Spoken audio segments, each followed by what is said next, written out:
companheiros da Casa de Célia. A campanha de Natal já começou. Nosso objetivo é montar 420 cestas de Natal, que serão destinadas para as famílias assistidas na nossa casa.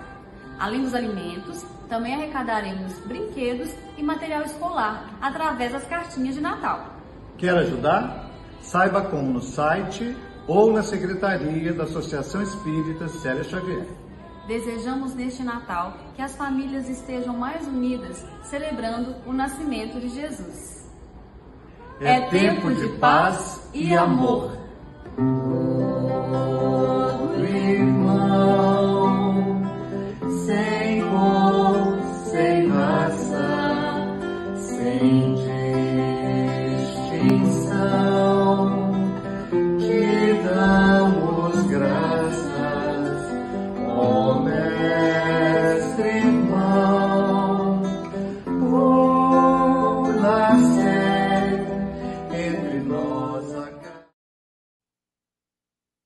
Ei, amigos, eu sou a Jo e é com satisfação que eu estou aqui outra vez, agora para fazer um outro convite. É sobre a Semana Especial de Célia Xavier, que vai acontecer na nossa casa. Será do dia 18 ao dia 22 de novembro, com palestras que terão início sempre às 20 horas. Esse ano, o tema central será Ave Maria, cheia de graça, e nós já ficamos a imaginar as bênçãos que estarão presentes, bênçãos de luz, de paz, as flores que estarão ali a trazerem o seu perfume. Participe, divulgue, esteja presente, eu sei que você vai gostar.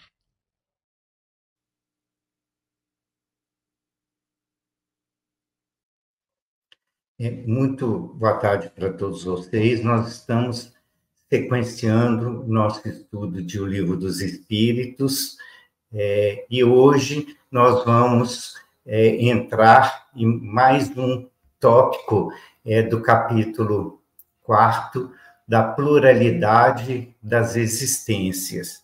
E nós, então, iremos hoje trabalhar as transmigrações progressivas. E, dentro desse tópico, é importante que a gente, antes, situe aqui para vocês o que vem a ser a transmigração. O conceito dela é fazer passar ou mudar-se de um lugar para outro. Então, a alma, após um período na erraticidade, ela volta a animar um corpo.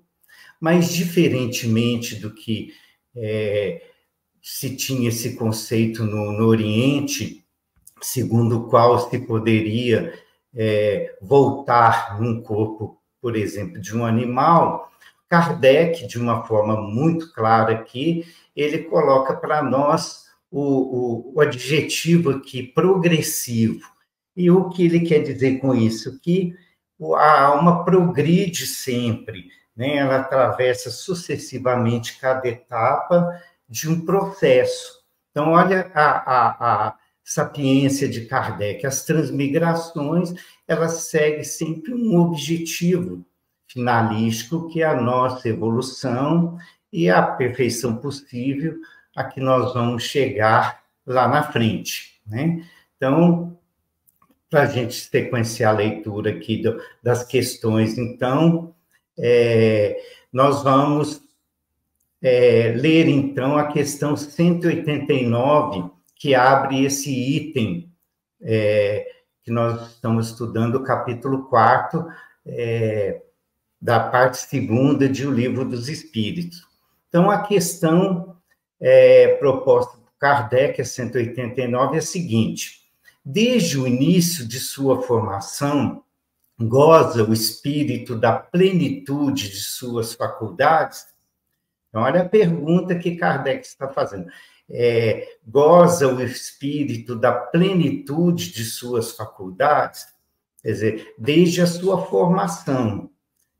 É só interessante, antes da gente entrar aqui na resposta dos espíritos, lembrar, e nós vamos colocar a tela aqui daqui a pouco, que Kardec, na Revista Espírita, de fevereiro de 1864, ele fala para nós que o espírito, quando passa para a faixa da humanização, ele, nos primórdios, ele não tem muita consciência de si, ele não tem ainda as ferramentas que o levam a conhecer, né, o mecanismo da vida, o bem e o mal. E aí Kardec nos lembra que isso pode acontecer depois de 100 encarnações ou 1000 encarnações, mostrando que o processo ele segue uma sequência evolutiva.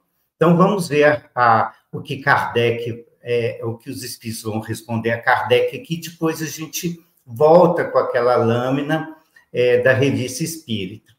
Então, lendo aqui o que a resposta dos espíritos, né?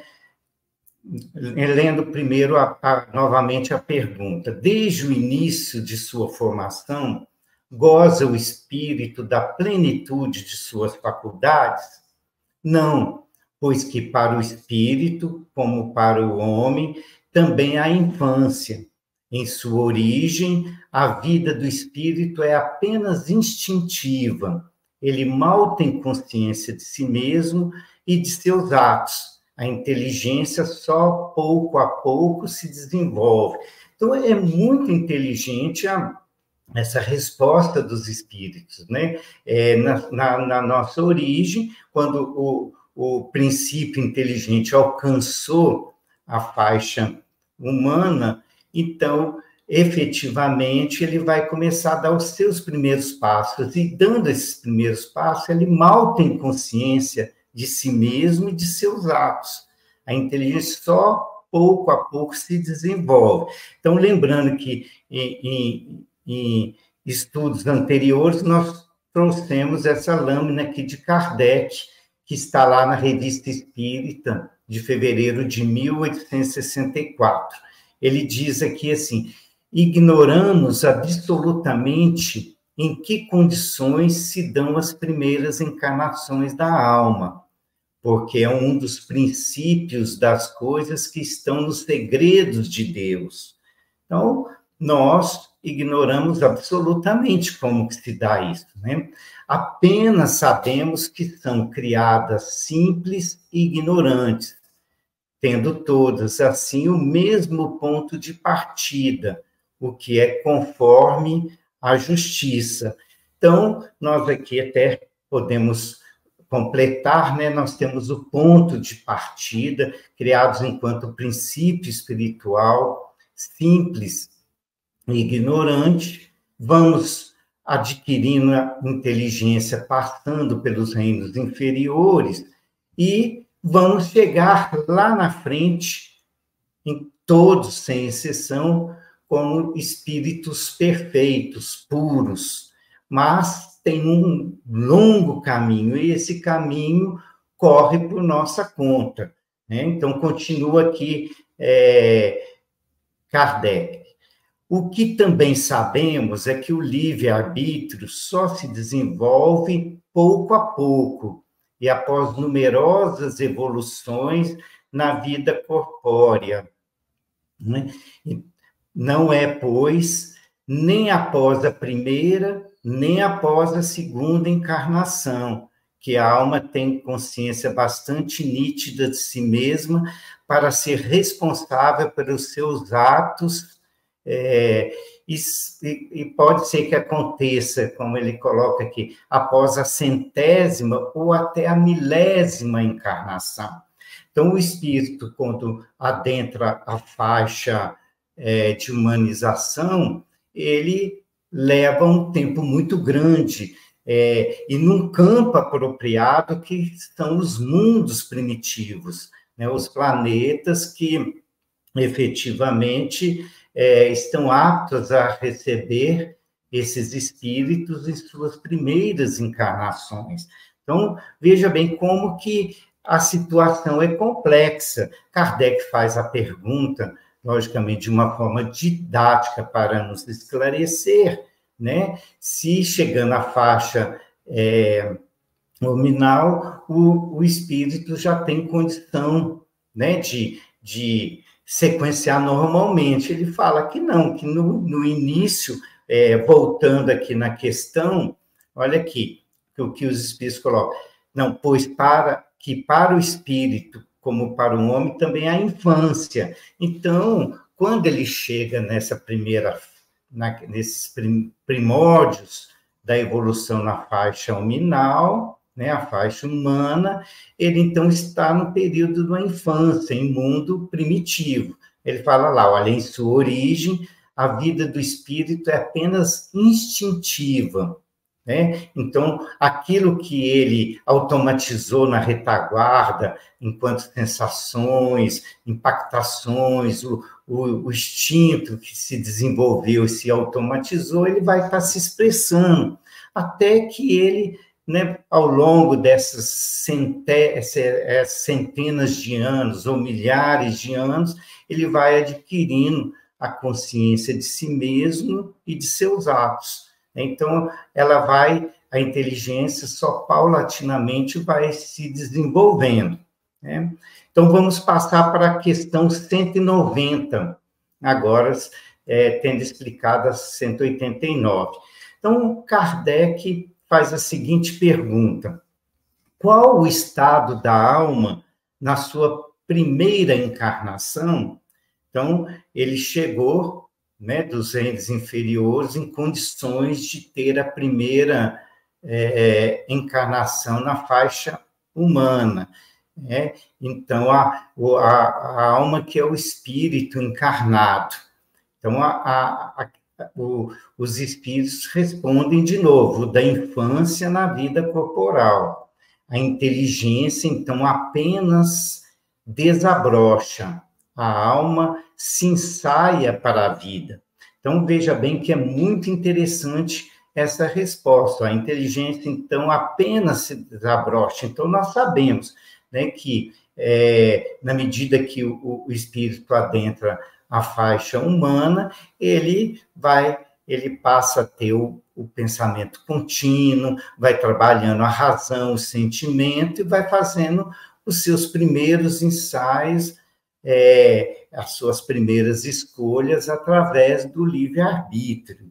E o que é muito interessante que a gente se atenha a essa questão 190, porque lá na frente, no último capítulo dessa segunda parte, né, quando Kardec fala dos 3 reinos, falando desse estágio do princípio inteligente nos reinos inferiores, ele vai exatamente retomar esta questão 190. E aí, ele faz a pergunta de uma forma objetiva, buscando essa mesma questão que ele coloca aqui, qual o estado da alma na sua primeira encarnação, ele vai se apropriar da resposta que os espíritos deram aqui na 190 para aprofundar. Então, é muito interessante que a gente passe aqui nesse momento da questão 190 lá para a questão 607, do último capítulo, capítulo 11, dessa segunda parte que nós estamos estudando. Então, vamos lá. Então, a questão 607, Kardec, olha lá, retomando a questão 190, está marcado no Livro dos Espíritos, né? Ele diz assim: disseste que o estado da alma do homem na sua origem corresponde ao estado da infância na vida corporal, que sua inteligência apenas desabrocha e se ensaia para a vida. Onde passa o espírito essa primeira fase do seu desenvolvimento? Então, uma pergunta mais complexa e melhor elaborada a nível de conteúdo, que Kardec vai perguntar. Bom, então, se ele se ensaia para a vida, né, e que a inteligência apenas se desabrocha, então, onde ele faz o desenvolvimento antes dessa faixa hominal? E olha, então, a resposta que os Espíritos vai colocar para nós aqui. Numa série de existências que precedem o período a que chamais humanidade. Quer dizer que, então, os Espíritos estão colocando aqui que o princípio inteligente, né, que vai se transformar no momento oportuno em espírito e adentrar a faixa humana, ele estagia nos reinos inferiores. Então, isso que ele está colocando aqui para nós. E continua essa questão 607 aqui, vamos lê-la. O item A dela. Parece que, assim, se pode considerar a alma como tendo sido o princípio inteligente dos seres inferiores da criação, não? Então, vou ler de novo. Olha o que Kardec, na 607A, né, ele está elaborando de uma forma mais sofisticada a sua pergunta. Ele diz, olha, parece que, assim, se pode considerar a alma como tendo sido o princípio inteligente dos seres inferiores da criação, não? Vendo? Olha, muito interessante. Olha o que eles vão responder e também de uma forma, agora não de forma sintética, como lá na 190, mas numa forma também bastante elaborada. Já não dissemos que tudo na natureza se encadeia e tende para a unidade?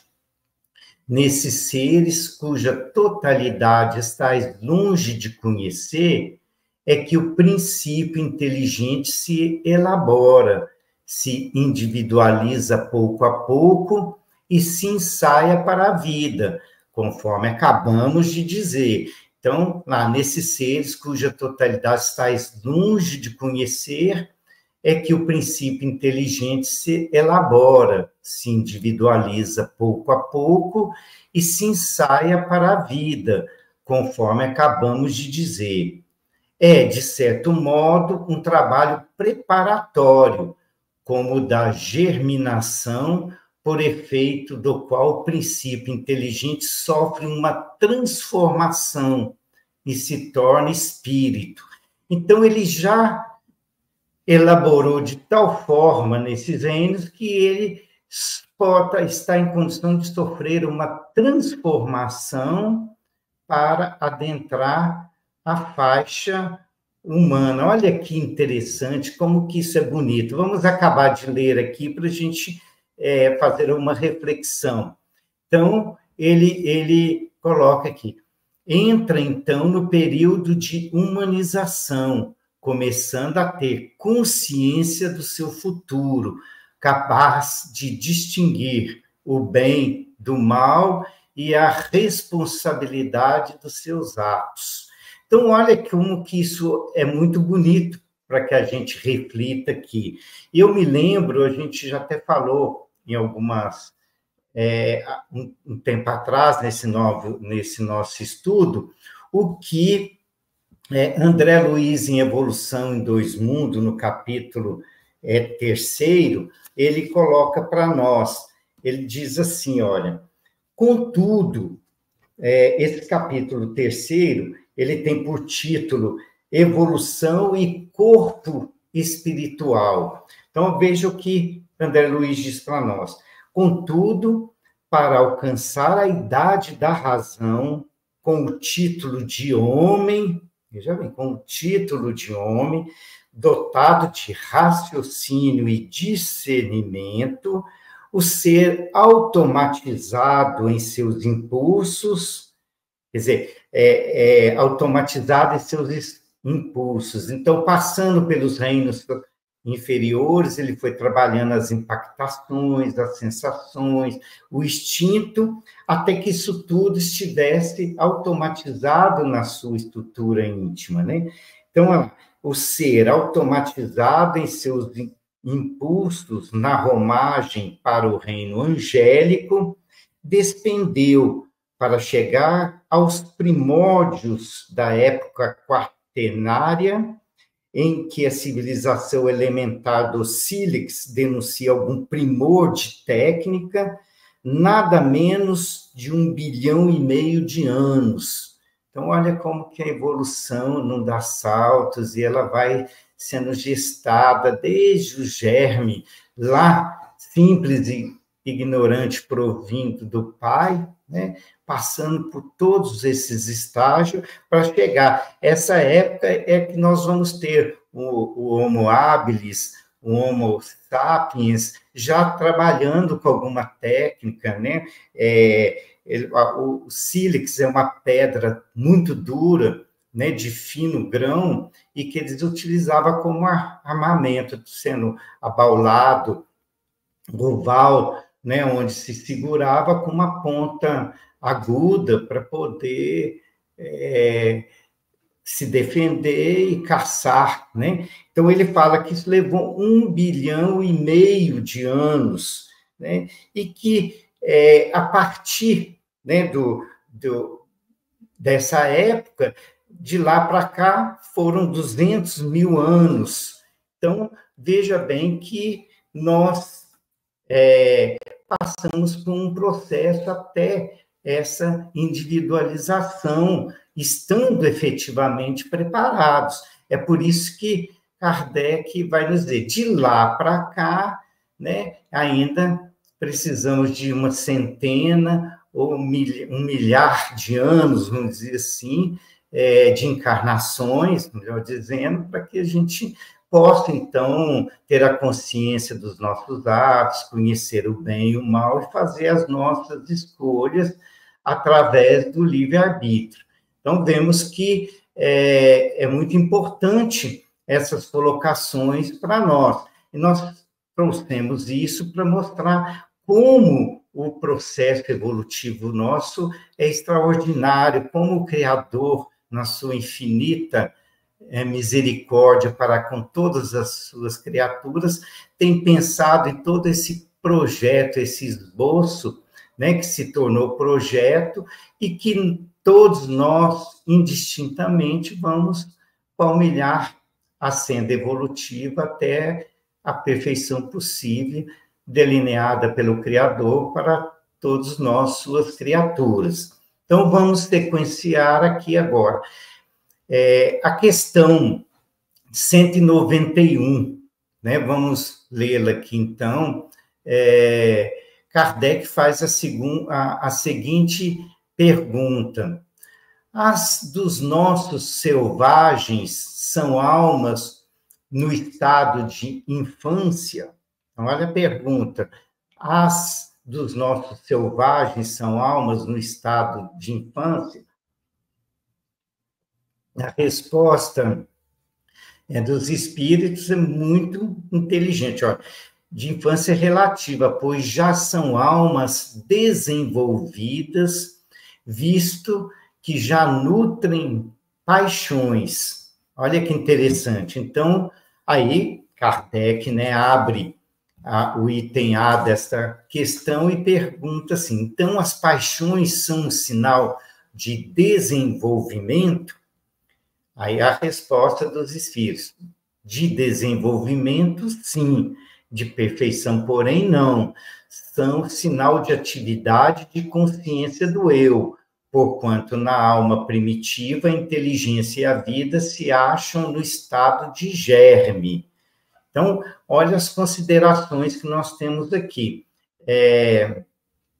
Nós, quando chegamos já no estágio de termos paixões, nós já estamos bem à frente na evolução relativamente ao desenvolvimento das nossas potencialidades, das nossas escolhas, e se temos paixões, nós vamos lutar por elas, né?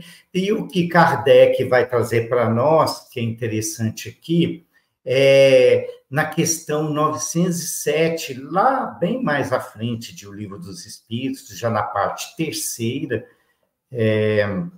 das leis morais, ele vai dizer na questão 907, né, resumidamente aqui, que o princípio das paixões, ele não é mal em si mesmo. O mal está no excesso provocado pela vontade.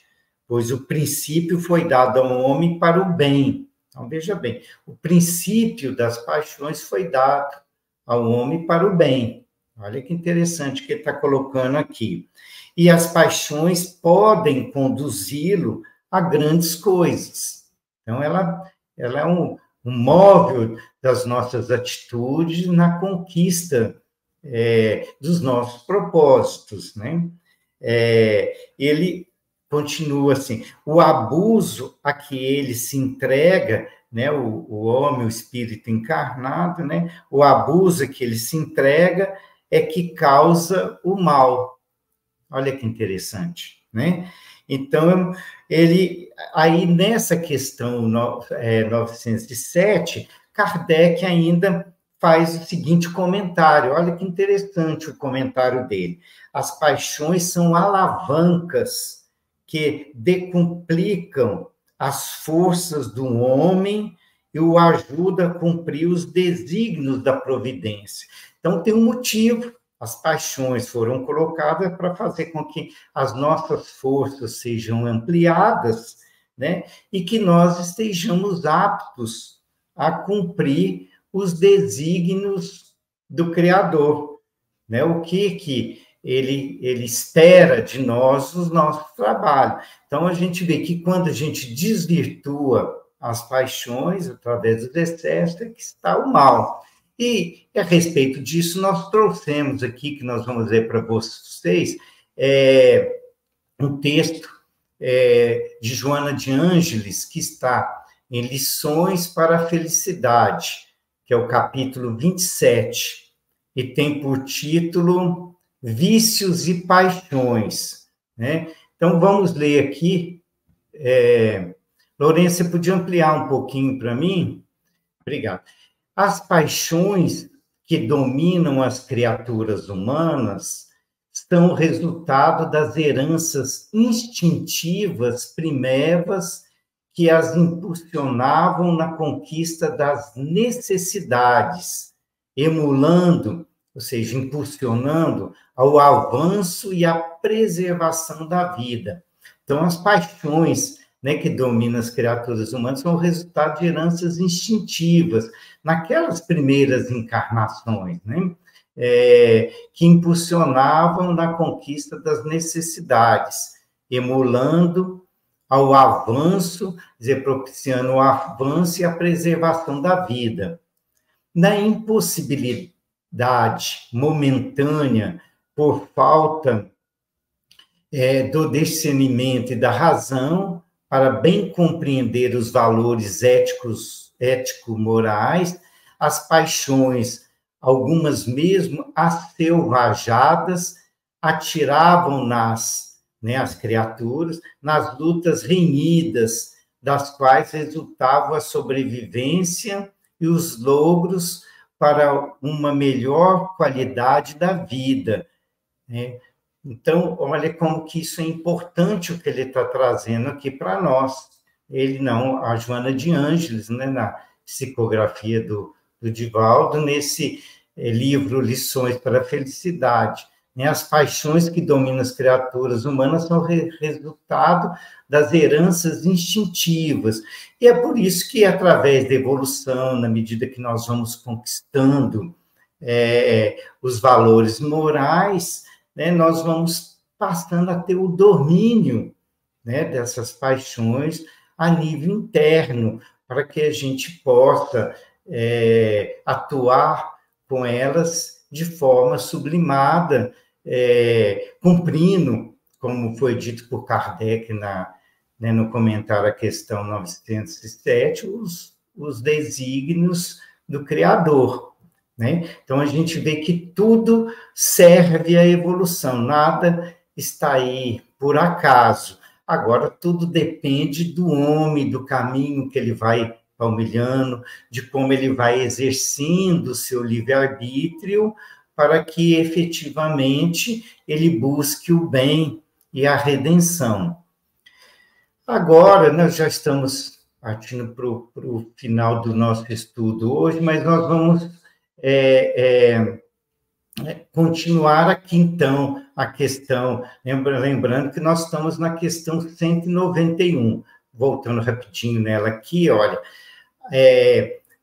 as dos nossos selvagens são almas no estado de infância, e ele falou, de infância relativa, pois já são almas desenvolvidas, visto que já nutrem paixões, né? E aí é o que a gente explicou aqui. Agora Kardec vai fazer o comentário, esse que nós queremos ler aqui, para nos encaminhar aí para o final do nosso estudo de hoje. Então, Kardec diz assim, a vida do espírito em seu conjunto apresenta as mesmas fases que observamos na vida corporal. Ele passa gradualmente do estado de embrião ao da infância, para chegar, percorrendo sucessivos períodos, ao do adulto, que é o da perfeição. Agora, olha que interessante Kardec vai colocar aqui, com a diferença de que, para o espírito, não há declínio, nem decrepitude, como na vida corporal, que a sua vida, que teve começo, não terá fim. Então, vamos atingir a perfeição possível, e a nossa existência, que teve um começo quando o Criador nos criou simples e ignorante, não terá fim, né? E o espírito não sofre decrepitude, né? Então, isso é muito claro isso para nós, né? Que imenso tempo lhe é necessário, do nosso ponto de vista, para passar da infância espírita ao completo desenvolvimento, e que seu progresso se realiza não num único mundo, mas em diversos mundos. E aí é o tópico 3 que a gente estudou, né, nas semanas anteriores, que fala essa encarnação dos diferentes mundos, né, primitivos, mundos de expiação de provas, mundos de regeneração, mundos ditosos, felizes, mundos espirituais, e vamos sempre galgando a evolução. Por isso que é muito, muito perfeito esse item, o título, né, que Kardec dá lá, né, dessas transmigrações progressivas. Vamos progredindo através dos nossos esforços, né? E aí, vamos ler aqui o final, né? Ele continua, né, no comentário, a questão 191. A vida do espírito, pois, se compõe de uma série de existências corpóreas, cada uma das quais representa para ele uma ocasião de progredir, do mesmo modo que cada existência corporal se compõe de uma série de dias, em cada um dos quais um homem obtém um acréscimo de experiência e de instrução. Mas, assim como na vida do homem há dias que nenhum fruto produzem, na do espírito há existências corporais de que ele nenhum resultado colhe, porque não a soube aproveitar. Então, nós precisamos aproveitar as nossas existências aqui na carne, para que nós efetivamente possamos progredir, né? Igual nós até trouxemos também anteriormente, né? Que nós podemos fazer a nossa evolução, a exemplo do alpinista, buscando um caminho mais reto, ou podemos fazer naquele rodeando a montanha, e quando chegamos lá no termo da nossa existência, nós percebemos que quase nada produzimos em termos intelectuais e morais para a nossa própria evolução, né? Mas era isso que a gente queria trazer hoje aqui para vocês. Muito obrigado aí pela atenção, e na quinta que vem a gente sequencia com a questão 192. Muito obrigado a todos vocês.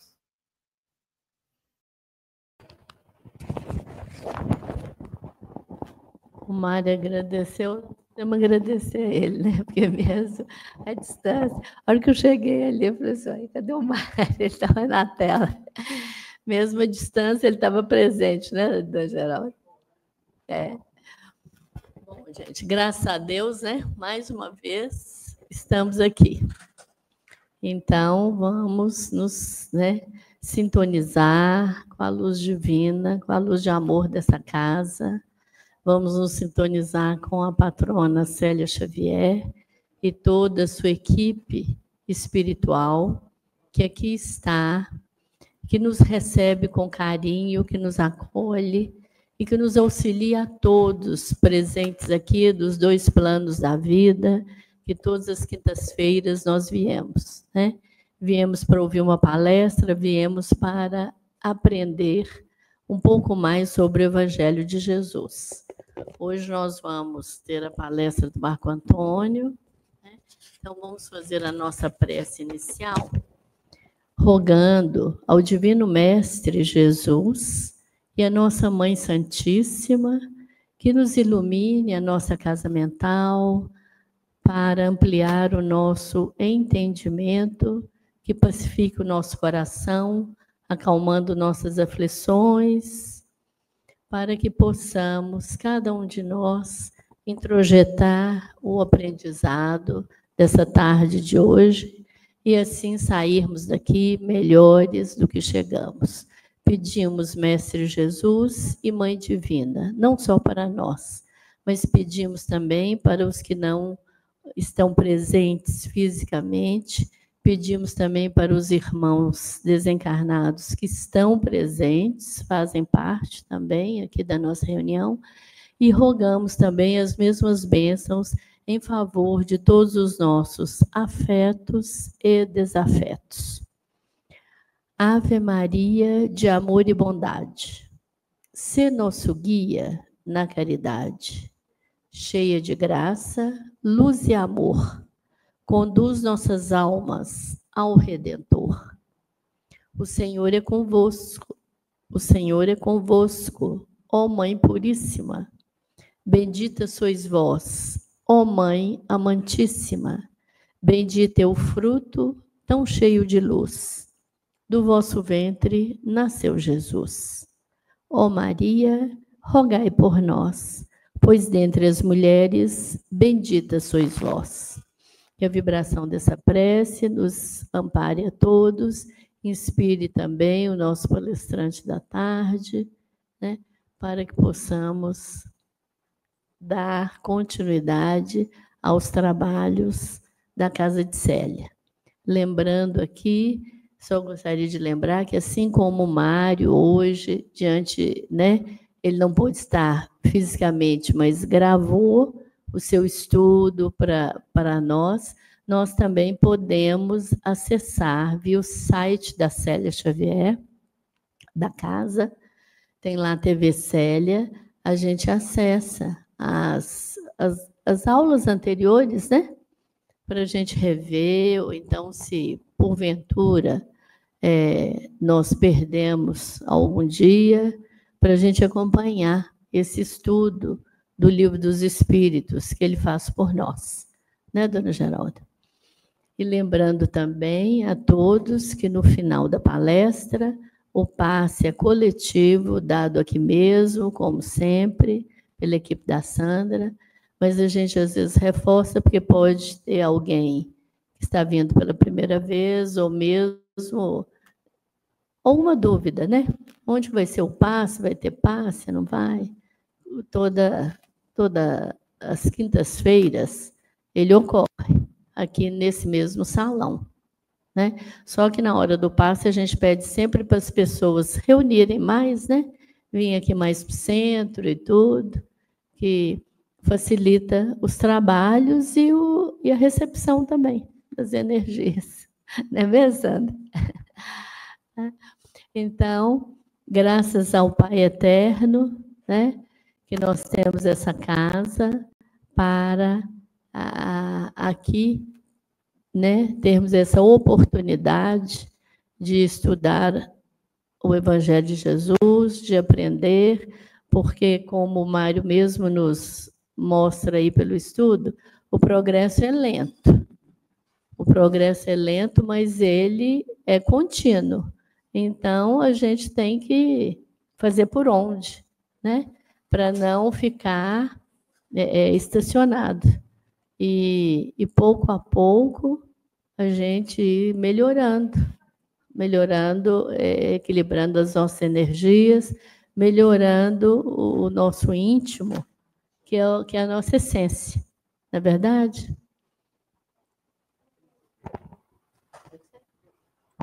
Então, vamos passar a palavra para o Marco Antônio.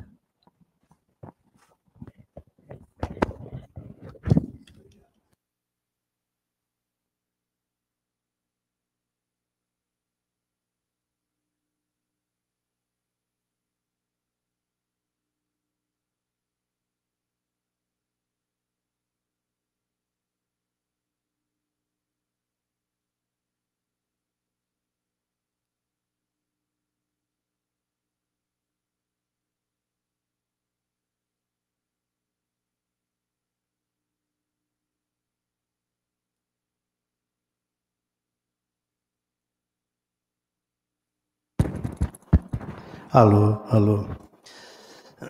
Não, boa tarde a todos. Pedindo desculpa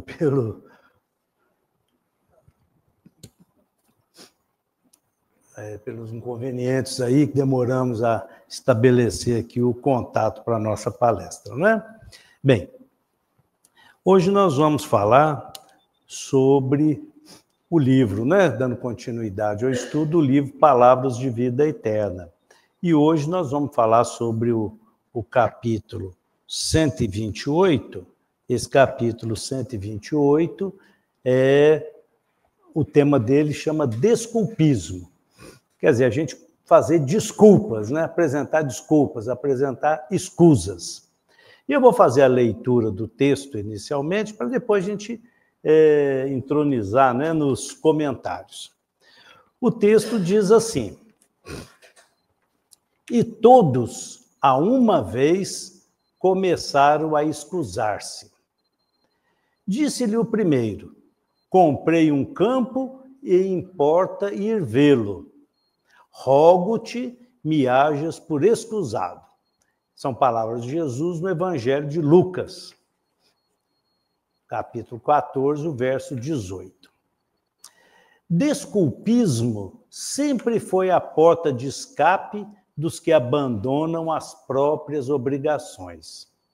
Irmãos nossos que tiveram a infelicidade de escorregar na delinquência, costumam justificar-se com vigoroso poder de persuasão, mas isso não lhes exonera a consciência do resgate preciso.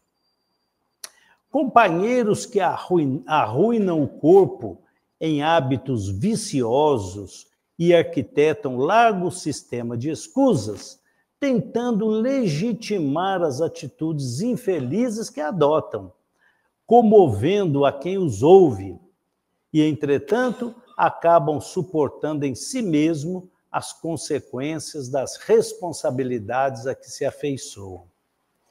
E ainda agora, quando a doutrina espírita revive o Evangelho, concitando os homens à construção do bem na terra,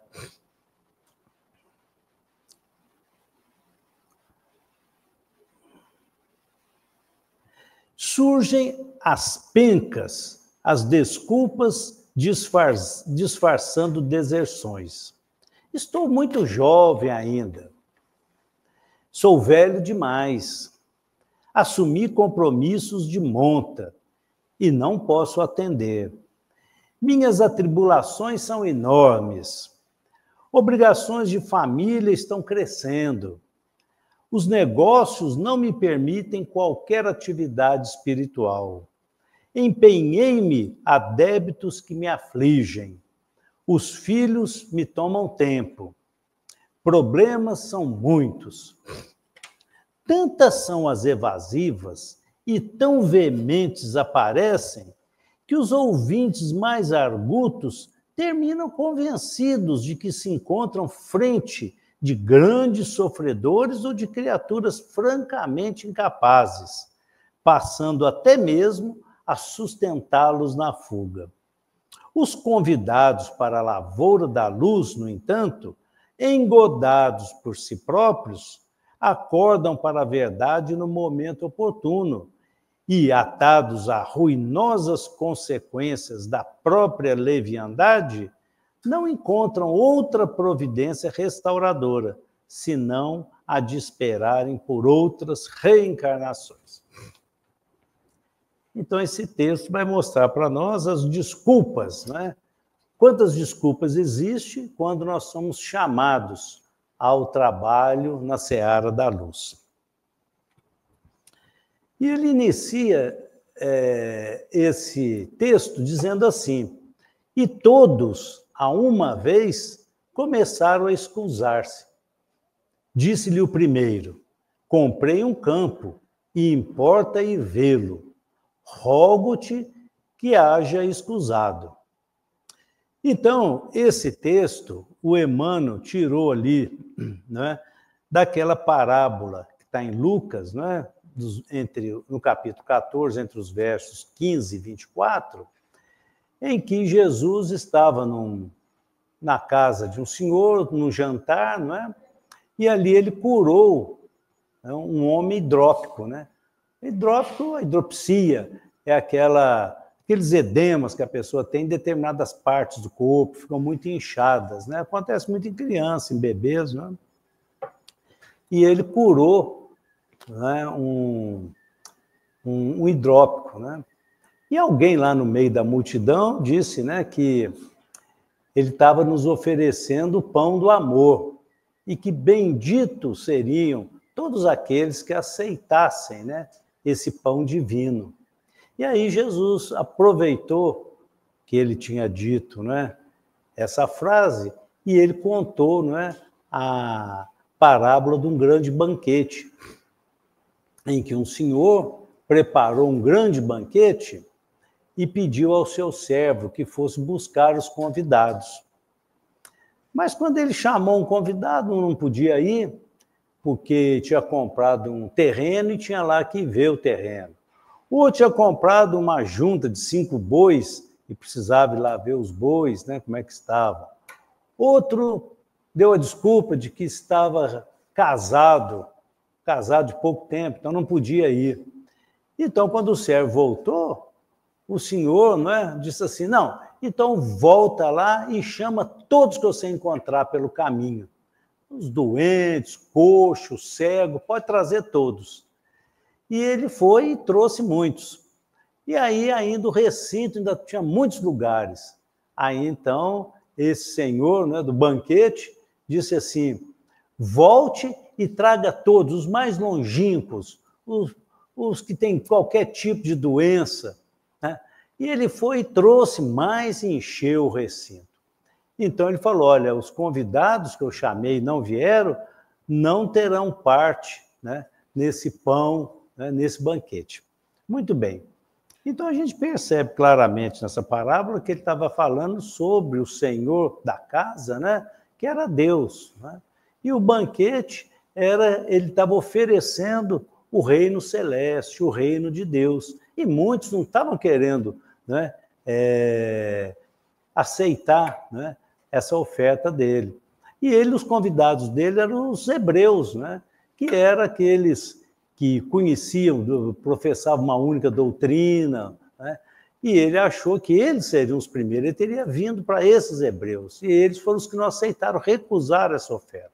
Então ele foi chamando todos os doentes.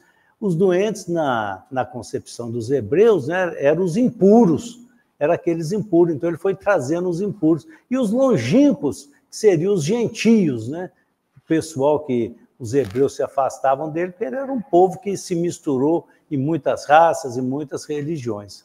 Então ele tirou daí essas escusas, né, essas desculpas para não comparecer a esse banquete que lhes foi oferecido, né? O que Jesus, falando quando ele curou aquele hidrópico, ele falava, né? Aqueles que servem aos outros, aquele que serve aos outros, serão recompensados na ressurreição dos justos, né? Então, exatamente, nós estamos aqui a serviço, né? E seremos recompensados na ressurreição dos justos. Naquele tempo, eles entendiam ressurreição, não é? Então, foi isso aí que ele deu ensejo a ele falar sobre essa parábola, né? Agora, o que é interessante é a gente observar que existem duas situações reais: o aceite ou a recusa. Então, eles tinham duas situações: ou eles aceitavam, né, ir ao banquete, ou eles recusavam, né? Aceitar o convite da grande ceia é a vida eterna, o reino do Pai já não depende de Deus. Então, quem de nós quisermos aceitar esse banquete, nos encaminharmos ao reino dos céus, ao reino celeste, isso não depende de Deus, não é de Deus que isso depende. Isso é fruto da nossa escolha, é esse aceite ou essa recusa, né? E isso se relaciona ao nosso posicionamento entre o chão e o céu. Quer dizer, nós estamos situados entre o chão e o céu. Viram a obra do André Luiz? Entre o céu e a terra? Nós muitas vezes temos que fazer essa opção, só que ainda dentro da nossa ignorância, da nossa imperfeição, né? Nós somos lá espíritos da terceira ordem, lá os imperfeitos, né? Ou às vezes a gente até com certo eufemismo diz em aperfeiçoamento, mas somos imensamente atrasados, estamos sempre aderidos, né? Abraçados com as ilusões do mundo terreno, né? Então as nossas escolhas quase sempre são pelas coisas do mundo. Você vai comprar um sítio, uma terra, e você vai ver lá só depois que você comprou? A gente vai antes. Você comprou os bois, você vai lá ver os bois primeiro, depois, né? Você vai primeiro comprar e depois vai lá ver? Você casou e que motivo você não poderia, esse banquete, não poderia aceitar esse convite, não é? Muito bem, então são desculpas, né?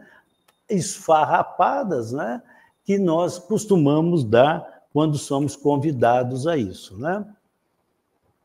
E aí existe, né, duas situações, a meu ver, não é? Duas situações, existem mais até, mas que nos levam a meditar sobre esse tema, né, em questão, essas desculpas que nós temos dado, né, a esses convites que o Pai tem nos feito, né?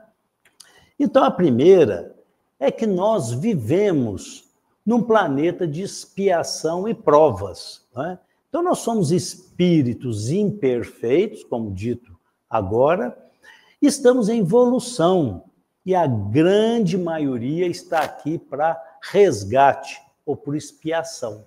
Por isso, a razão do sofrimento, porque nós somos imperfeitos, criamos para nós mesmos inúmeros débitos, estamos aqui ressarcindo. Se nós não passássemos por esse mundo de expiação e provas, nós não evoluiríamos para outros mundos, nós não cresceríamos nunca, porque nós temos que expurgar de nós tudo aquilo que nós fizemos, né, em confrontar a lei divina de justiça, amor e caridade.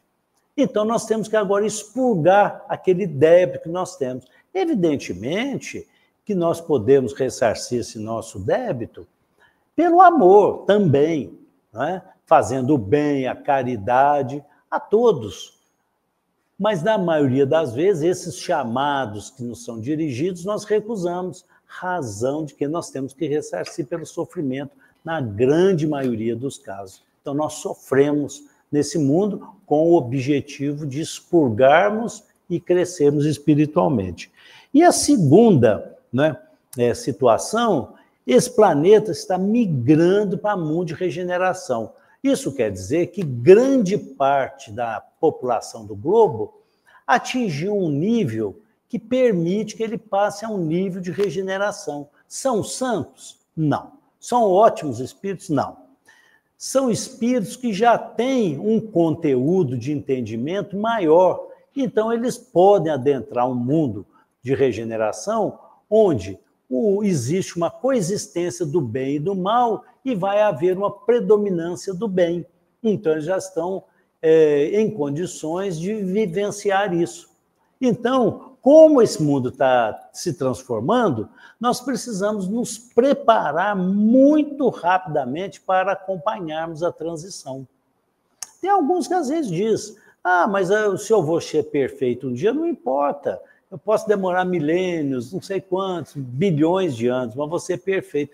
Não, nós precisamos, à medida que nós vamos sentindo que nós vamos crescendo, vamos melhorando, nós queremos ir cada vez mais depressa. Né? Então, essas duas situações necessitam, né? Nós necessitamos avaliá-las. E o Emmanuel, no texto, ele fala assim, que o desculpismo sempre foi a porta de escape dos que abandonam as próprias obrigações. Então, a pessoa, às vezes, tem uma obrigação de um trabalho. E ele, às vezes, chega no trabalho com a desculpa, o ônibus veio muito cheio, não parou, estava chovendo, alagou a rua. Mas sempre tem uma desculpa para tudo. Não é? O homem é preparado, raramente ele está dizendo a verdade, muito raramente, sempre uma desculpa. E ele fala que sempre foi a porta de escape. Não é? E isso acontece muito, no nosso país acontece muito. Eu já contei um caso de um conhecido meu que estava fazendo uma especialização em alergia, ele queria ser um alergista, lá na Suíça. Então ele estava num hospital com um professor famosíssimo, né? Escreveu muitos livros e tudo. E esse professor tinha 6 alunos, era só esse brasileiro e tinha lá também de outros países, eram 6. E aí, quando estava no meio do ano, assim, ele preparou um jantar na casa dele para esses alunos. Porque na Europa não é assim, igual aqui a gente vai na casa do outro, chega na hora do jantar, não avisa nada. Lá não, lá é tudo programado. Então ele falou assim, eu quero que vocês me deem o nome aqui, se vão lá no jantar para mim poder preparar tudo de acordo. Então esse, né, meu conhecido, falou, não, eu vou. Muito bem, mas no dia do jantar estava um frio imenso. E ele desanimou, falou, não vou não, pegar nevando, eu não vou. Aí, quando foi na segunda-feira, isso era no sábado, na segunda-feira o professor falou, você não foi. Aí falou, senhor, me desculpe, eu não pude ir, eu tive um pouco de febre, muita dor no corpo, até eu liguei para o senhor para avisar, mas não consegui falar. Ele falou, você me ligou? Eu falei, mas eu não recebi a ligação. Eu falei, não, mas eu liguei para o senhor. Olha, que esse homem foi na companhia telefônica, aonde que era... eu recebi os telefonemas, acionou uma espécie do Ministério Público lá, eles foram atrás, descobriram que não tinha ligação nenhuma, então, pessoa que estava com problema no aparelho, enfim, descobriu-se que ele não tinha ligado. Então, ele acabou, né, revelando que ele não tinha ligado. Esse professor não se fez advogado, sabe o que ele fez? Tirou ele do estudo lá da alergia, falou que uma pessoa desonesta não serviria para ser um bom alergista. O primeiro princípio do médico é ser honesto. Então, ele saiu, ele acabou fazendo em outro lugar, foi na França. Não fez nada. Então, para ver assim, como é que, dependendo do lugar, uma desculpa gera um transtorno muito grande, não é? E aí, existe um livro do André Luiz que chama-se Os Mensageiros. E nesse livro, né, ele está falando de uma colônia, né, espiritual que fica muito perto do umbral, é uma colônia distante de nosso lar, ela fica mais pertinho do umbral, e é dirigida por um espírito que chama Alfredo. Né? Então, eles recolhem pessoas do umbral, pessoas muito sofredoras, muito arraigadas, não têm muito bem a ideia de Deus, né? Muito bem. E eles também, um dia lá, eles receberam um amigo deles, que era o senhor Bacelar, né? O senhor Bacelar, ele foi lá, eu vou passar aqui.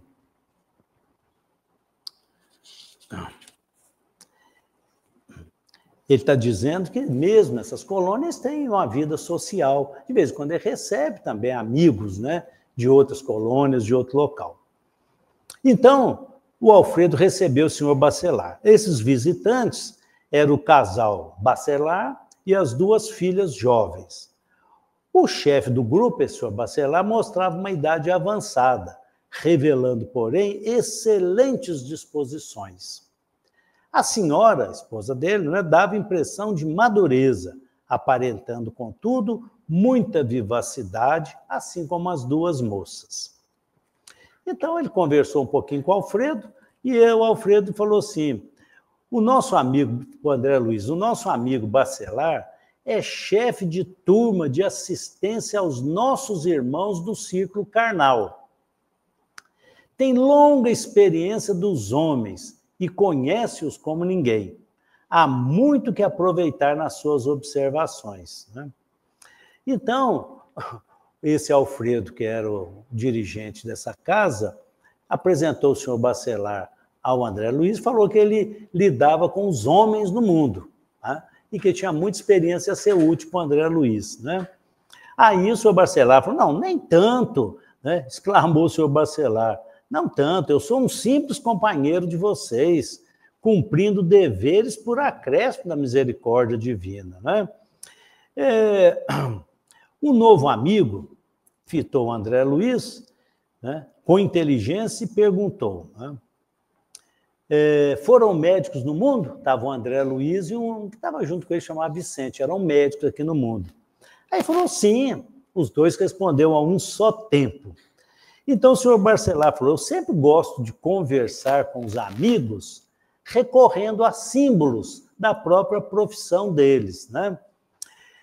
Ele sorriu e declarou, né? Recorde os doentes comuns.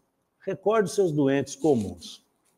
Agora vai prestando atenção. Ele está escrevendo esse livro da década de 40, então isso aí tem quase 80 anos ou mais. O senhor Bacelar falou para o André Luiz, lembra dos seus doentes comuns? Muito raramente lembram a medicina preventiva. De modo quase invariável, esperam a positivação das moléstias para buscar o recurso preciso. Necessitam de anestésicos para o socorro do bisturi. Foge ao regime tão logo surge a primeira melhora. Confundem o método de tratamento apenas se registre o sinal de cura. Quer dizer, melhorou um pouquinho, abandonou o tratamento. Vê se isso não é de hoje também. Descontentam-se com a indicação purgativa. Ele não gosta de qualquer remédio. Prefere a medicação de sabor agradável. Né? Esse remédio é muito ruim, não quero tomar ele. Gosta de xarope de moranguinho, com açúcar, né? E, sobretudo, quase sempre querem saber muito mais que os médicos. Não é assim? A pessoa vai consultar, ele quer saber, não, já li no Google, fala que essa doença da vesícula é assim, acontece aquilo, tem isso, esse remédio tem esse efeito colateral, quer dizer, quer saber mais que o médico, né?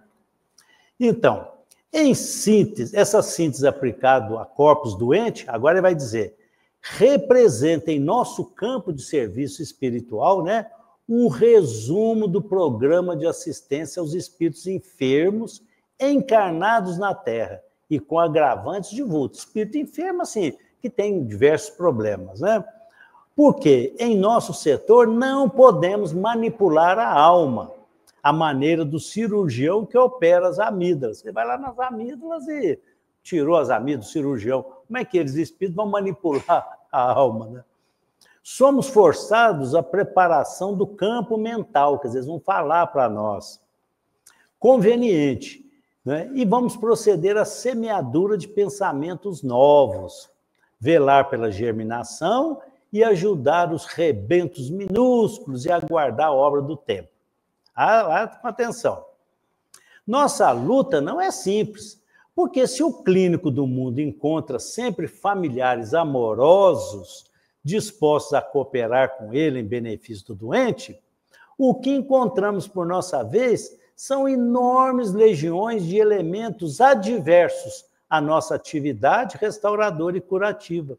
Em geral, o médico do mundo presta socorro a quem deseja recebê-lo, pelo menos nas ocasiões dos graves perigos. Nós, porém, meus amigos, muitas vezes vamos prestar assistência aos que não desejam, por viverem sobre véus de profunda ignorância. Quer dizer, então a pessoa nem sabe que quando ele faz uma oração, ele recebe essas ajudas, né? Muito bem. Tem razão, André Luiz falou para ele, tem razão. Uma coisa muito lógica, né? Agora, entretanto, vamos lá, vamos com atenção. Entretanto, vale por conforto a certeza de que há muitos cooperadores encarnados no mundo prontos a ajudar na sua tarefa. Aí o senhor Bacelar teve uma expressão, né, fisionômica muito significativa e revelou: nem sempre. A cooperação é outro problema. A maioria dos irmãos que se propõem ao serviço partem daqui, quer dizer, reencarnam, prometendo, mas gostam de viver descansados no planeta. Poucos fogem do estalão comum, estalão do padrão comum, quer dizer, o padrão comum do mundo. Poucos fogem. Raramente encontramos companheiros encarnados com bastante disposição para amar o trabalho pelo trabalho, sem a ideia de recompensa. Então, vê só, ele está falando que é muito difícil encontrar aqui no mundo trabalhadores, médiuns, né, tarefeiros, com disponibilidade para trabalhar. É sobre isso que ele quer falar, sobre essas desculpas, né? Aí, ele diz assim, e o desculpismo? Nesse terreno de assistência espiritual, verão um dia quantos pretextos são inventados pela criatura terrestre para fugir ao testemunho da verdade divina, nessas tarefas que lhes são próprias, né? Então, ele está dizendo que eles lá na espiritualidade vão ver como é difícil cuidar. Esse livro, Os Mensageiros, ele tem uma conotação assim, que no plano espiritual, na nosso lar, por exemplo, tem um departamento que chama Ensinar os Mensageiros. Esses mensageiros são pessoas que são colocadas aqui na Terra para ajudar as pessoas a evoluir, principalmente os médiuns. Então, eles fazem um curso lá, eles não são escolhidos. O médium não é assim, você vai ser médium, tem uma carinha boa de médico, olha só, parece um médium mesmo. Ah, vai ser, nós vamos te treinar. Não é? Não, isso aí é um preparo muito longo, né? É um preparo muito longo. Então, eles treinam e a pessoa aceita. E esse livro vai mostrar muitos casos desses, é isso que esse livro vai mostrar. Então, quando chega aqui, a pessoa muda completamente, porque há um esquecimento, e ele começa a envolver-se com as ilusões do mundo. Por isso que ele fica dando desculpas. Eu não vou poder fazer uma palestra para você, porque está chovendo muito essa semana. Estou muito atarefada, não vou poder ir aí. Ia ajudar a fazer a cesta básica, não vou. Quer dizer, todo mundo tem muitas desculpas, sabe? Então, é isso que ele está dizendo, desse desculpismo, né? E o André Luiz, quando foi visitar esse departamento desses mensageiros, ele achou que esses mensageiros, ele pensou que eram mensagens mesmo, postais, né? Que eles liam as mensagens na forma de oração e mandavam. Ele falou, não, André. Aqui, viu, Sandra? Ele fala assim, esses que vão são as cartas vivas do Cristo. Esses que são as cartas do Cristo, são as pessoas imbuídas, né? Levadas a esse nível, né? De colaboração. E as pessoas falham, dão desculpa, né? Então, esse livro aqui é extenso aí, mas quem tem o livro, muitas vezes tem um livro, né, da série André Luiz, é o número 2 da série, né? Ele vai ver esse capítulo 28 aí. Então, esse senhor Bacelar, né, ele observou isso, que Jesus, né, lá no Evangelho de Lucas, né, ele diz assim, na verdade, a seara é grande, né, diz a seara, a plantação é grande, mas os trabalhadores são poucos. Rogai, pois, ao Senhor da seara que mande trabalhadores para a sua seara. Então, quando eu falei que nós estamos vivendo um mundo, né, de transição, agora está na hora de nós iniciarmos para darmos o nosso testemunho, né, de amor, de ajuda ao próximo, né? Começar a compreender a situação. Tudo está ficando muito difícil e nós precisamos dar esse testemunho. Qual é esse nosso testemunho? A fé que nós temos em Deus. Compreender os fenômenos que estão se passando, né? Porque muitos vão ver na televisão e aí se irrita com um, com o outro, com o crime, com isso, com aquilo, mas não é para isso, né? Não é assim que nós damos o nosso testemunho. Então, a seara está muito grande, mas tem muito poucos trabalhadores, né? Antigamente, a gente tinha uma equipe de passe, né, Sandra? grande a equipe de passe, muito passista e tudo. E vai diminuindo cada vez mais, a pessoa deixa de vir, não pode vir, tem as suas situações, e aí vai deixando. Né? O que acontece? Nesse mundo cheio de dificuldade, aquelas criaturas voltadas ao mal vão tirando a pessoa de cabeça. Ah, não vai não, fica aqui. Ó, tem jogo hoje é sábado. Não, não vai não. Tá chovendo, lá alaga, você vai lá, você pode ter problema.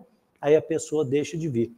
Então, muitos falam assim, ah, não, eu assisto palestra. Mas ele está assistindo palestra, ele está pensando em outra coisa, né, as gravadas. Aí levanta, vai lá, toma um café, volta, já falou algumas coisas que ele perdeu. Enfim, então ele vai se perdendo, deixa. Quantos amigos que eu conheço que frequentava essa casa espírita, por exemplo, hoje já frequenta outras religiões, e eram excelentes médios assim, muito bons, né? Por causa disso. Né? Muito bem. Irmãos nossos, no dizer do Emmanuel, que tiveram a infelicidade de escorregar na delinquência, costumam justificar-se com vigoroso poder de persuasão, mas isso não lhes exonera a consciência do resgate preciso. Então, muitos que cometeram determinados crimes, né, têm uma justificativa muito grande, né? Causou dano às pessoas. Então, ele explica, eu fui uma criança abandonada, não tive educação. Não... Então, ele vai dando aquelas desculpas, tentando convencer, persuadir, né, quem está ouvindo. E, às vezes, a pessoa fica até com pena dele, né? Foi mesmo, passou muita fome, teve isso, teve aquilo. Mas isso não é propriamente uma justificativa, porque isso dele dizer que teve tudo isso não lhe exonera, né, da consciência do resgate preciso. Porque quantos que nós conhecemos passou uma infância dificílima, né? Nós vimos aí o filme, os livros sobre o Chico Xavier, quanta dificuldade que ele passou, né? E quantos outros passaram dificuldades, os grandes médios que foram os nossos exemplos, passaram por tantas dificuldades e são tão grandiosos, né? Não se envolveram com a delinquência, né?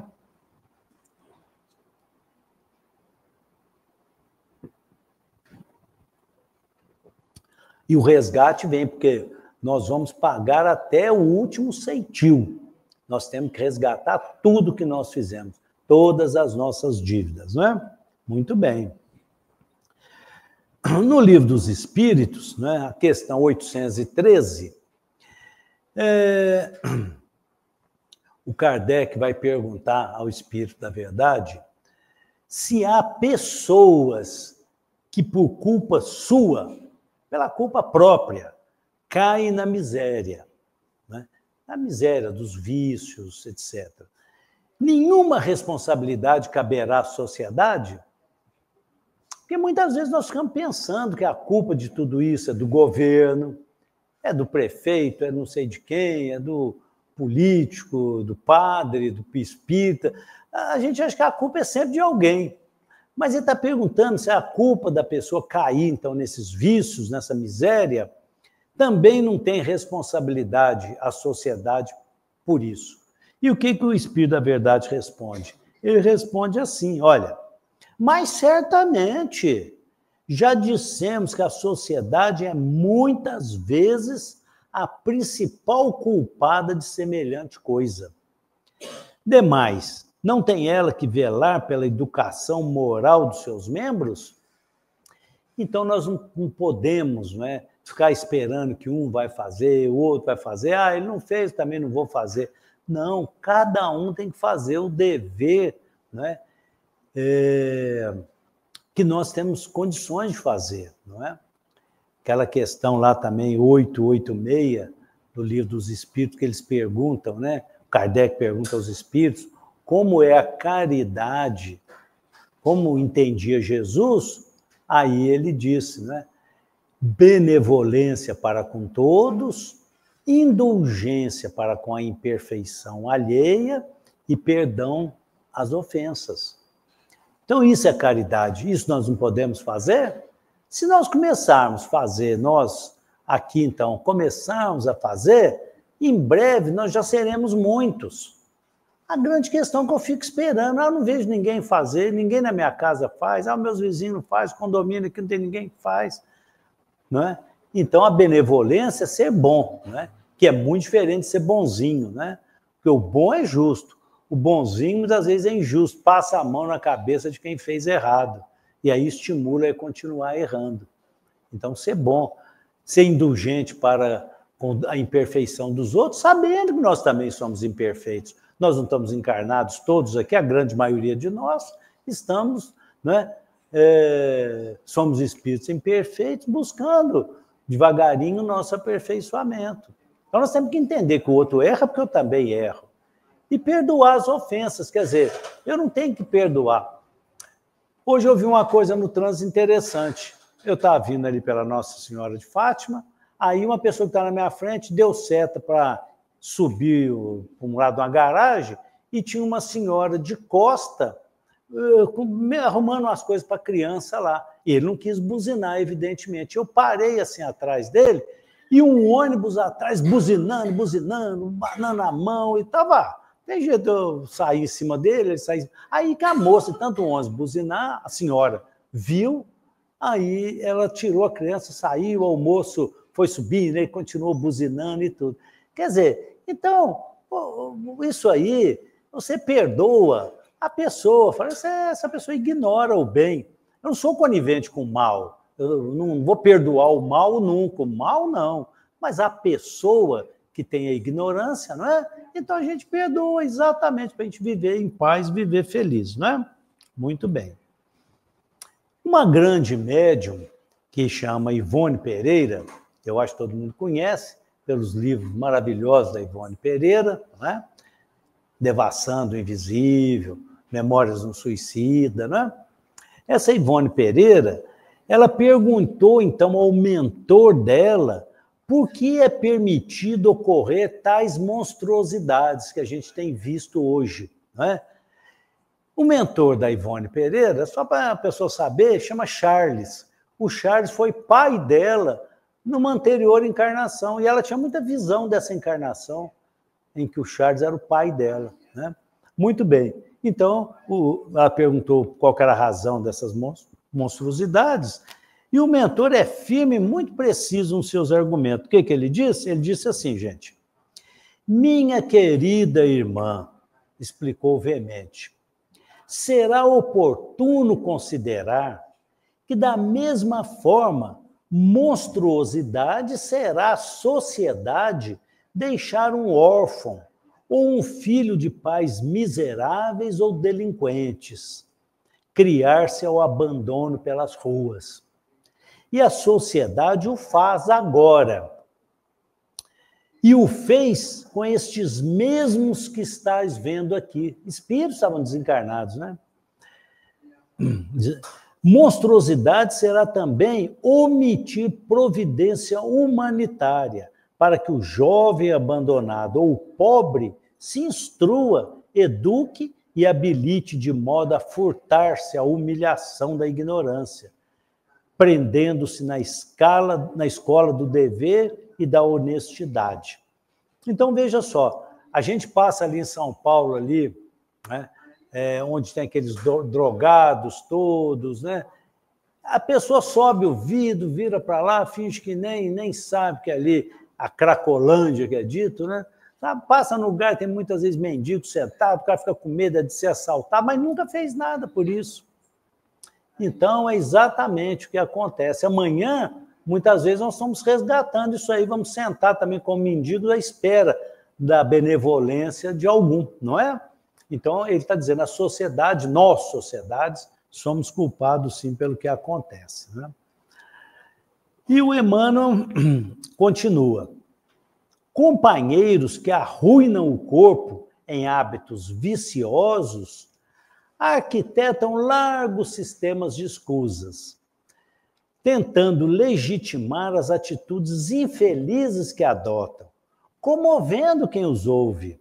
Entretanto, acabam suportando em si mesmos as consequências das responsabilidades a que se afeiçoam.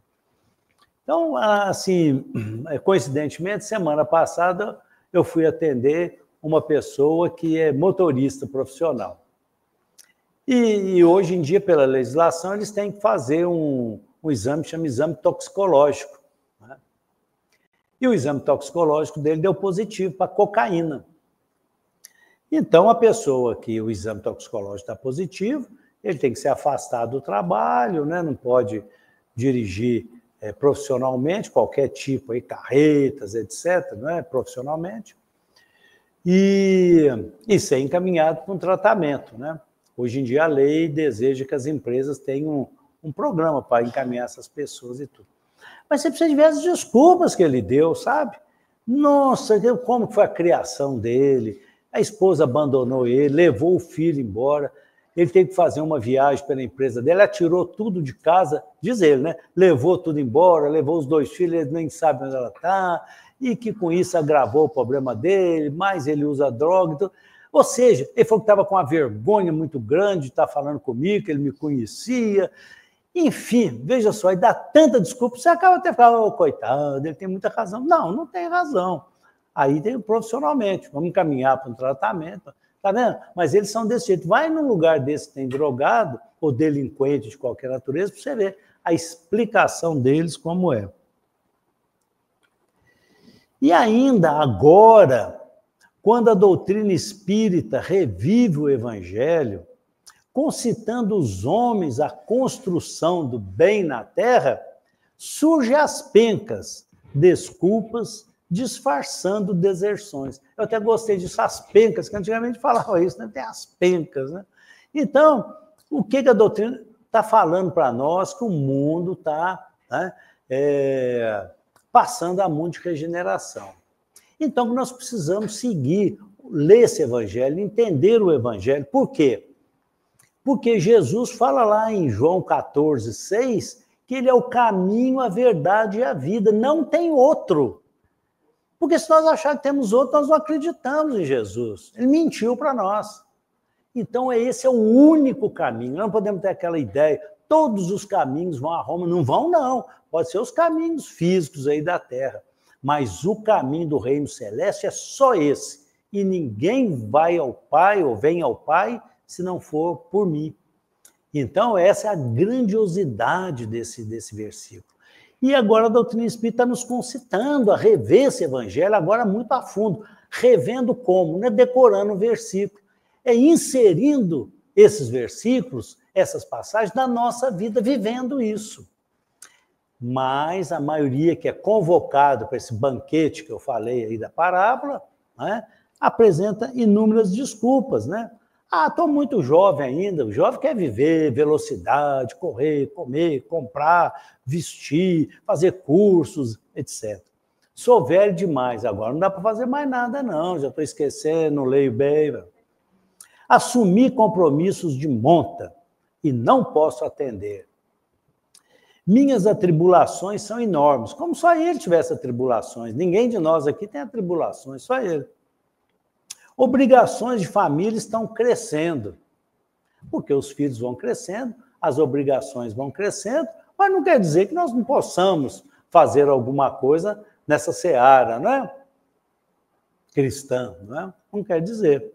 Os negócios não me permitem qualquer atividade espiritual, ou seja, entre o chão e o céu, ele está chumbado no chão. Entre o céu e a terra, ele está na terra. Então, como é que ele vai caminhar, né, para esse mundo celeste, se ele está escolhendo o chão? Empenhei-me a débitos que me afligem. Os filhos tomam tempo? Tomam tempo sim. Filhos é responsabilidade, é missão também dos pais, né?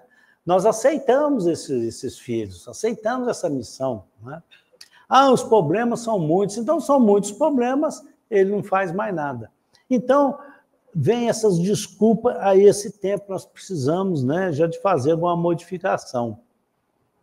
E tantas são as evasivas e tão veementes que aparecem que os ouvintes mais argutos terminam convencidos. Às vezes eles convencem que se encontram à frente de grandes sofredores ou de criaturas francamente incapazes, passando até mesmo a sustentá-los na fuga. Quer dizer, sair, deixar tudo para lá, eles até sustenta a pessoa nessa fuga. Ah, não dá conta de fazer mesmo, eu vou ajudar. Né? Ajudar sustentando na fuga. e não na transformação.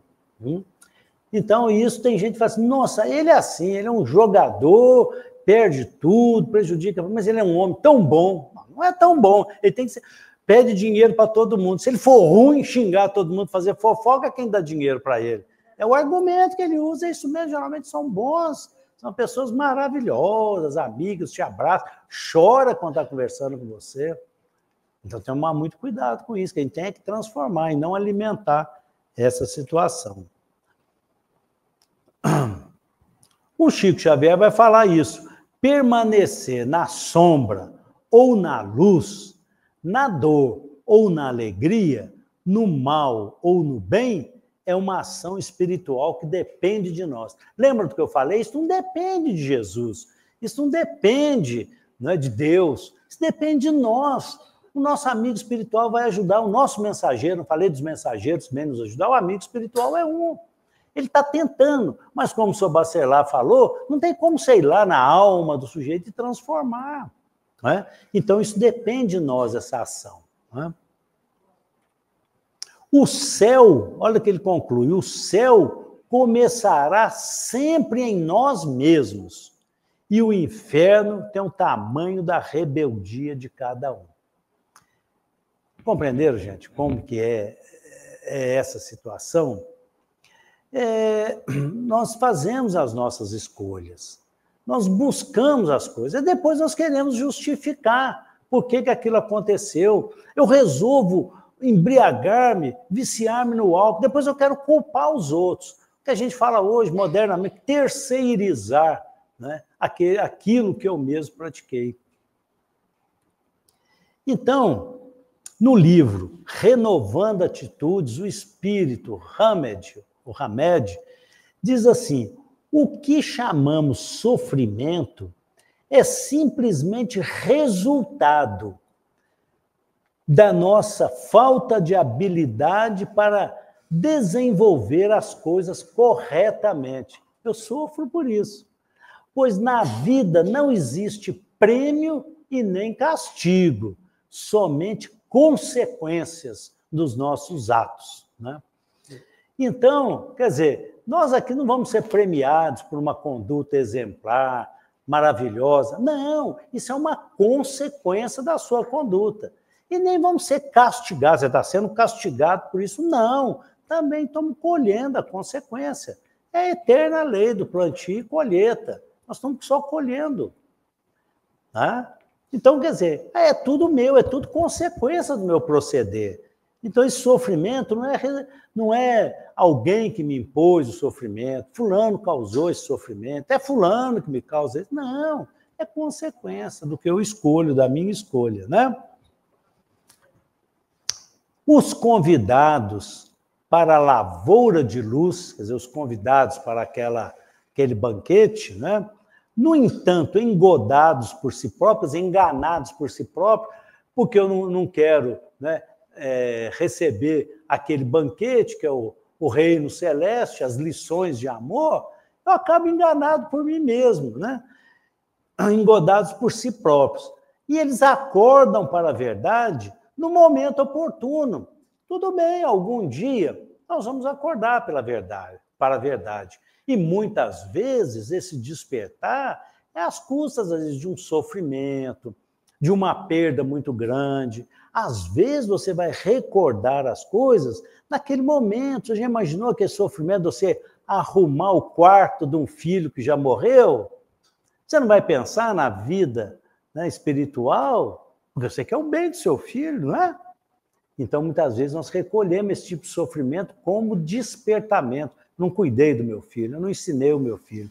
E hoje tem tantas crianças, mocinhos, né, adolescentes suicidando, às vezes por falta de paz, por falta de pulso, né? Acordam para a verdade no momento oportuno e, atados às ruinosas consequências da própria leviandade, não encontram outra providência restauradora, senão a de esperarem por outras reencarnações. Então, muitas vezes, já não há tempo, você já está à beira da morte, não há tempo mais a recuperar. Então, o que acontece? Você vai precisar de uma outra providência restauradora. E essa providência restauradora chama nova reencarnação. Mas não pense que isso é fácil, não. Né? A gente tem hoje aqui 8 para 9 bilhões de espíritos encarnados, tem mais 2 ou 3 vezes mais espíritos desencarnados, todos querendo também reencarnar. Não é? Então, não é simples, não. Exige, né, assim, às vezes, uma espera longa para que a gente volte a reencarnar. Então, a gente passa lá num sofrimento muito grande. Então, o que isso diz para nós? Que é hora da gente nos transformarmos. Vamos deixar as nossas desculpas de lado. Vamos esquecer de ficar dando desculpa. Posso ajudar, sim. Eu posso fazer, posso ir, vou com você. Quer dizer, ajudar as pessoas, especialmente quando somos convidados. E muitas vezes, não pense não, Jesus nem fala comigo, fala a todo momento. A todo momento você está recebendo instruções para fazer algo de útil, de bom, para você mesmo e para todos nós. Né? Então temos que aproveitar esse momento, sem desculpismos. O Vicente, né, ele, que era aquele amigo do André Luiz nesse livro Missionários, ele diz assim que tudo chega a seu tempo. Primeiro a semente, depois os frutos. Então, do que eu fizer hoje, eu colho os frutos ali na frente. Então, eu preciso fazer para ir recolhendo. É o que Jesus falou lá, naquele banquete lá, né? Quando a gente serve aos outros, a gente recebe a recompensa na ressurreição. Naquele tempo falava na ressurreição. Quando eu sirvo ao outro. Né? Porque não adianta eu entrar no mosteiro e ficar só em oração. Eu tenho que servir. Né? Então, primeiro a semente, depois os frutos. E completa. A árvore, para produzir, não reclama as folhas mortas. Ah, estou sem folhas, estou morto. Não. Por enquanto, meu amigo, o mal é simples resultado da ignorância.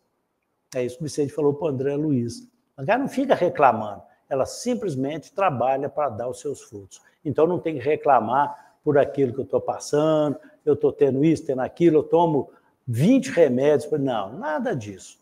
Eu tenho que começar a trabalhar dentro de mim e para o próximo, para que eu possa receber do alto a ajuda necessária para a minha evolução. E eu agradeço a todos pela atenção, pelas vibrações de amor e de paz que eu senti, recebi, e por essa casa abençoada. Jesus nos abençoe. Eu tenho uma palavra para você, Marco Antônio. Mas primeiro, eu gostaria de saber quem ainda não colaborou com o açúcar, que nós assumimos a responsabilidade, nós precisamos completar. Não há mais tempo de espera. Então, não é obrigação, é quem puder, é lógico. Quem tiver em condição de colaborar, por favor, vamos completar, vamos tirar isso da preocupação, tá? Vamos ver, se não dermos conta de tudo, vamos ver o que é que vai faltar, tá? Agora, Marco Antônio, eu não vou falar para você muito obrigada, não. Sabe por quê, Marco Antônio? Eu acho que essa palavra obrigado é tão comum, todo mundo usa essa palavra. Eu vou te falar de uma outra palavra, às vezes esquecida. Alegria de tê-lo conosco. Alegria, Marco Antônio, das suas palavras, do seu esforço, dos seus estudos, para trazer para nós essa beleza de estudos que nós gostaríamos de levar na alegria do coração, no nosso comportamento, nos nossos passos, nas nossas vivências. Que Jesus, Marco Antônio, continue te enriquecendo assim, de coisas tão bonitas para trazer para nós. Você nos dá muita alegria quando você fala, porque você fala da doutrina de Jesus. Que coisa mais bela que a todos nós, de procurarmos entender Jesus, né? A sublimidade da missão de Jesus. E olhe só a importância do que ele fez há quantos mil anos, que até hoje nós estamos tentando ainda compreender Jesus com a sua ajuda, Marco Antônio. A nossa alegria, leve no seu coração, Marco Antônio, a alegria de todos nós pela palestra que você nos propiciou, tá? Vamos fazer uma prece para mostrar a espiritualidade presente, o quanto estamos felizes de estarmos aqui nesta casa. Vamos entregar a essa espiritualidade, principalmente Célia Xavier, o seu Xavier, seu pai, Célia, aquele velhinho com o qual nós convivemos, aquela humildade, Célia, aquela simplicidade do seu Xavier, que deu tudo, doou tudo que podia para a construção dessa casa em sua homenagem. Por isso, a nossa gratidão se expressa dessas palavras. Senhor, faça-nos dignos de sermos instrumentos da vossa paz. Onde haja ódio, levemos amor. Onde haja injúria, levemos perdão. Onde haja dúvida, levemos fé. Onde haja desespero, levemos esperança. Onde haja dúvidas, erros, que levemos a verdade. Onde haja trevas, levemos a vossa luz. Onde haja desentendimento, Senhor, que levemos a vossa união. E muita alegria, Senhor, onde haja tristeza. E nós te rogamos, faça-nos humildes, Senhor, para sempre doar e nunca pedir. Faça-nos dignos, Senhor, de sermos instrumentos da tua paz, de sermos o instrumento dos teus exemplos, porque é dando que recebemos, e é morrendo que nascemos para a vida eterna. E o passe vai se realizar. A Sandra vai organizar, não é, Sandra? Aqueles que vieram para tomar o passe, pode aguardar, que vai ser ministrado. Muito obrigada a todos. Com Deus.